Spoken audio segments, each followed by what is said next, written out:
முருகன் கோயில். இதில் வந்து பழனியில் எப்படி நவபாஷான சிலை இருக்கோ அது மாதிரி இது வந்து தசபாஷான சிலை அங்கே இருக்குது.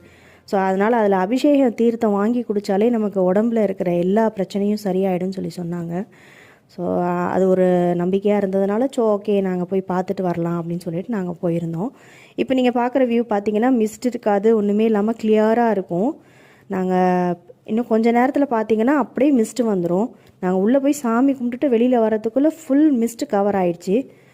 அப்போ அப்படி ஒரு வியூ சூப்பராக இருந்துச்சு. அது பார்த்தீங்கன்னா இங்கே விநாயகர், கொடிமரம் எல்லாமே நம்ம நார்மலாக எல்லாம் இருந்துச்சு. பார்த்தீங்கன்னா இப்போ தெரியும் உங்களுக்கு ஃபுல்லாக மிஸ்ட் கவர். எதிர்த்தாப்பில் யார் வராங்கன்னு கூட தெரியாத அளவுக்கு அந்தளவுக்கு கவர் பண்ணிடுச்சு மிஸ்ட்டு. ஸோ ரொம்ப சூப்பராக இருந்துச்சு அந்த வியூ பார்த்தீங்கன்னா. உள்ளே போயிட்டு வரதுக்குள்ளே என்னடா இது இப்படி ஃபுல்லாக புகை மூட்டமே இருக்கே அப்படின்னு சொல்லி பார்க்குற மாதிரி ஆயிடுச்சு. வித்தின் 5 to 10 minutes அந்த மிஸ்ட்டு போயிடுச்சு.